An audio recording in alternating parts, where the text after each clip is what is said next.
Salut les jardiniers. Donc voilà, sur une petite plante que je voulais vous faire voir qui est très très particulière. Celle-là, vous la verrez pas partout. Je vous laisse deviner son nom. Pour ceux qui trouveront, je vous donnerai l'indice de là où nous nous trouvons. Ce sera qu'un indice, à vous de, un peu comme un jeu de piste, à vous de trouver petit à petit. Peut-être qu'il y en a qui me trouveront. C'est voulu, je le fais sous forme de jeu. Je trouve ça plutôt sympa. Là, une superbe aubépine. Celle-là est originaire du Texas. On vient de la collection, pareil, la collection creusoise. Je voulais vous faire voir cette petite plante aussi.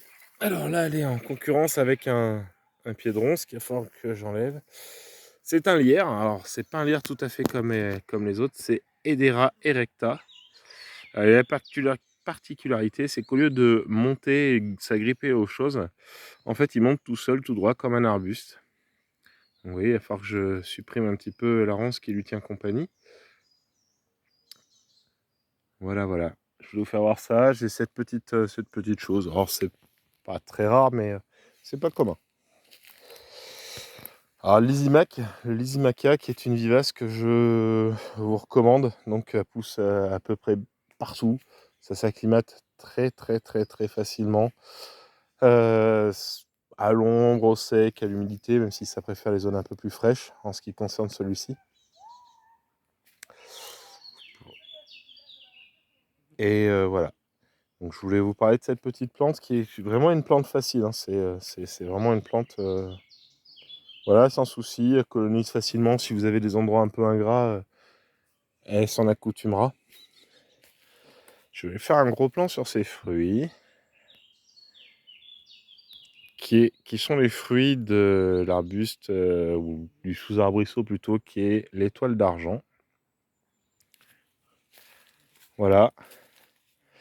Et là, vous avez la floraison d'un Calicarpa americana, qui est une plante rare. Hein.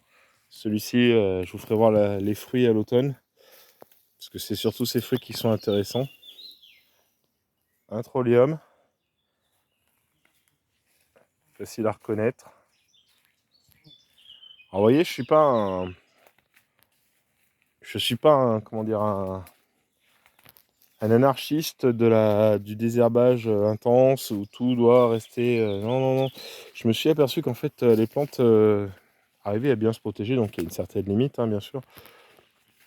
Mais arriver à, justement, sous l'effet de la concurrence, à développer des capacités, des résistances. J'ai une vraie théorie là-dessus, j'ai pu la vérifier plusieurs fois.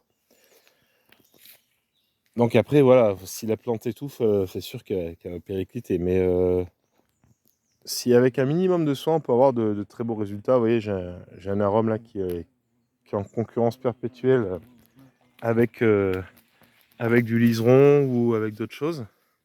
Et ça se passe plutôt bien. Voilà, voilà.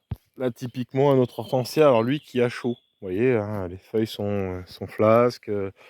Il peut pas avoir soif, il est planté au bord du ruisseau. Le ruisseau a encore de l'eau, donc c'est pas qu'il a soif, c'est vraiment qu'il a chaud. Donc voilà, il va falloir attendre un peu. Normalement, en milieu de semaine prochaine, ça devrait s'arranger pour nous. Encore lundi prochain, on devrait avoir de grosses températures. On va s'approcher. Je vais vous en faire voir un autre hortensia. Beaucoup, souvent, on me demande souvent si on peut le bouturer. Donc oui, il se bouture très très bien. C'est pas compliqué. Avec un peu d'hormones de bouturage. Alors vous voyez, hein, je vous mens pas. Au niveau abeilles, il y en a vraiment une quantité folle. J'en suis très content. Je fais très attention à elles.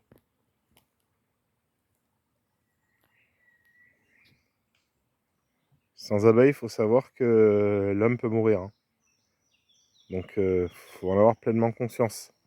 C'est du rôle essentiel de ce petit animal.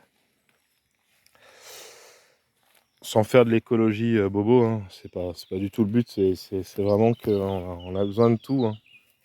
Faut le savoir. Je voulais faire voir aussi, c'est un autre hydrangea, c'est un autre hortensia qui est un peu plus rare. Alors vous voyez, les fourmis viennent protéger leurs pucerons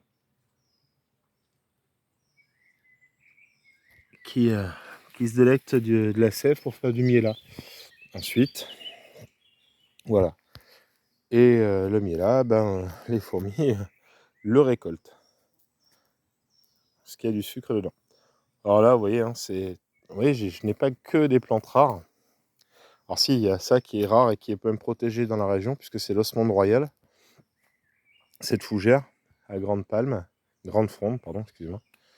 Et là, donc, cet hémérocale qui, vous voyez, survit très très bien dans des zones d'ombre, on va dire mi-ombragées, et en bord de ruisseaux. Alors c'est assez, on va dire, curieux et particulier, puisque on peut même les avoir en milieu extrêmement sec. Les hémérocales tiennent très très bien. Alors vous voyez, ça commence vraiment, les hortensias. Celui-là est blanc, c'est une vieille variété allemande que j'ai récupérée bizarrement parce qu'en fait elle était destinée à un monument aux morts. Et à la fin de l'époque de floraison, en fait, après, les jardiniers du coin, à l'époque, les jetaient. Donc moi, je leur ai dit: «Beh, est-ce que je peux le récupérer?» Et puis, beh, il est arrivé là et puis, ma foi, il a sa place. Il a sa place, donc ça va faire, il fait un bon 1,50 m. Je l'ai vu, il était tout petit, il faisait une vingtaine de centimètres, il y avait 4 fleurs.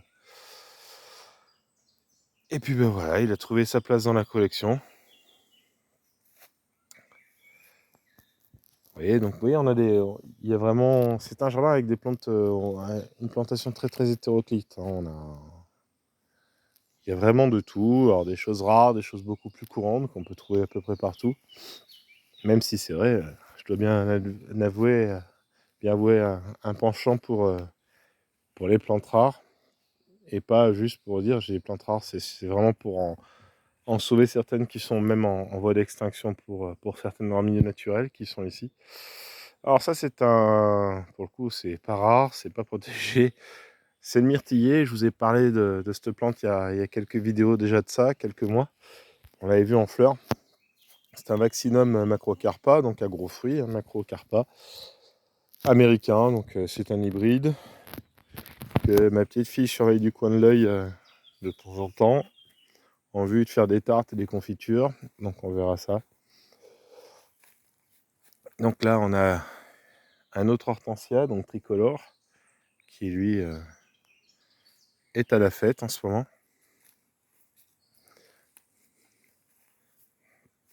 Vous voyez, la surface d'eau commence à bien rétrécir. Il va vraiment falloir que j'intervienne avec la barque au niveau du petit étang. Parce que là, ça devient assez critique, même pour les poissons. Donc je vais sortir tout ça et puis je vais pailler le pied des plantes, parce que c'est des choses très très très très très nutritives pour les plantes. C'est très très riche, les plantes aquatiques, en eau, en oligo-éléments. Et à chaque fois, j'ai de très bons résultats en paillant avec des plantes que je laisse en fait sécher au pied.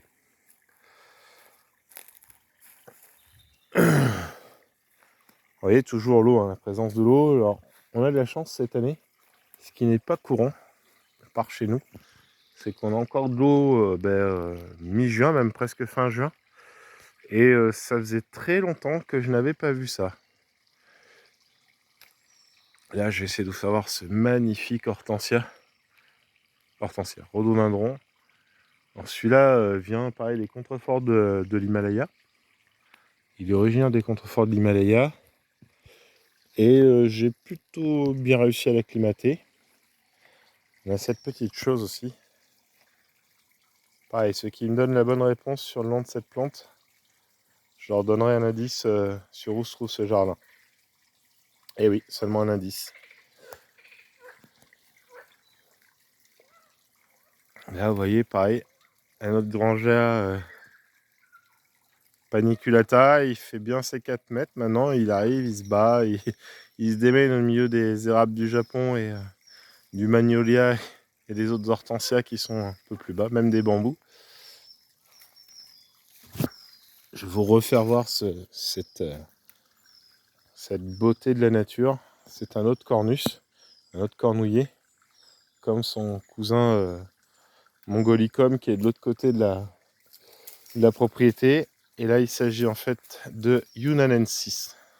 Cornus Yunanensis, alors celui-là est carrément rare. Celui-là, ça fait 5-6 ans, 6 ans ouais, qu'on l'a. Il a fleuri déjà depuis 3 ans. Et il se plaît vraiment bien, parce qu'il me met des bonnes pousses de 40-50 cm par an. Donc je ne le taille pas, surtout pas. Je vais le laisser dans son rapport le plus libre possible. La pergola, que je n'ai toujours pas réparée. Je vais vous faire voir cet érable. Alors là, vous voyez surtout les branches. Mais je vais vous faire voir cet érable.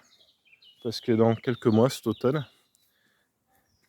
ce sera le joyau du jardin. Donc il s'agit de Pectinatum, Acerpectinatum alice.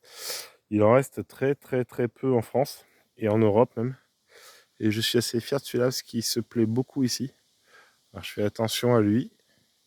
Il en existe très peu maintenant en France.